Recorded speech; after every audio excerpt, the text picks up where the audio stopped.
করোনার সংক্রমণ মোকাবেলায় চলমান বিধিনিষেধের মেয়াদ আরেক দফা বাড়ানো হয়েছে।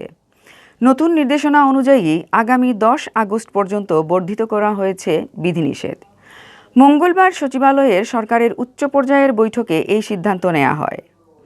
বৈঠক শেষে মুক্তিযুদ্ধ বিষয়ক মন্ত্রী আ.ক.ম মোজাম্মেল হক সাংবাদিকদের এই তথ্য জানান। করোনার সংক্রমণ নিয়ন্ত্রণে ঈদের পর 23 জুলাই থেকে বিধিনিষেধ চলছে, যা 5 আগস্ট পর্যন্ত চলবে। বিধিনিষেধের মধ্যেই গেল শুক্রবার মন্ত্রিপরিষদ বিভাগের এক আদেশে জানানো হয়, 1 আগস্ট থেকে রপ্তানিমুখী সব শিল্প ও কলকারখানা চলমান বিধিনিষেধের আওতাবহির্ভূত করা হয়েছে। এই সিদ্ধান্তের পর শ্রমিকেরা গ্রামের বাড়ি থেকে দুর্ভোগ নিয়ে ঢাকাসহ বিভিন্ন কলকারখানা অভিমুখে রওনা হন।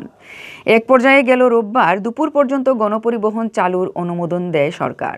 কঠোর বিধিনিষেধের মেয়াদ আরও বাড়ানো হবে কিনা সে বিষয়ে সিদ্ধান্ত নিতে মঙ্গলবার সকাল 11টায় মন্ত্রিপরিষদের সভাকক্ষে সরকারের উচ্চ পর্যায়ের বৈঠক শুরু হয়। মুক্তিযুদ্ধ বিষয়ক মন্ত্রী আ.ক.ম মোজাম্মেল হকের সভাপতিত্বে বৈঠকে স্বাস্থ্যমন্ত্রী জাহিদ মালেক, মন্ত্রিপরিষদ সচিব আনোয়ারুল ইসলাম উপস্থিত ছিলেন। এছাড়া ভার্চুয়ালি মন্ত্রী প্রতিমন্ত্রীরা যুক্ত ছিলেন। সভায় আরও 5 দিন বিধিনিষেধের মেয়াদ বাড়ানোর সিদ্ধান্ত হয়। ভার্চুয়ালি সভা শেষে মুক্তিযুদ্ধ বিষয়ক মন্ত্রী বলেন, 10 আগস্ট পর্যন্ত বিধিনিষেধ বেড়েছে।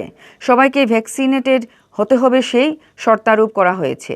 অফিস আদালত 11 আগস্ট থেকে খুলবে। এই কদিন বাস্তবতা লক্ষ্য করা হবে। মোজাম্মেল হক বলেন, অর্থনীতি সচল রাখাও আমাদের দায়িত্ব। সেজন্য কিছু শিল্প কারখানা খোলা হয়েছে। যানবাহন রোটেশন অনুযায়ী চলবে। সীমিত আকারে গাড়ি চলবে। রেল 10টার জায়গায় হয়তো 5টা চলবে।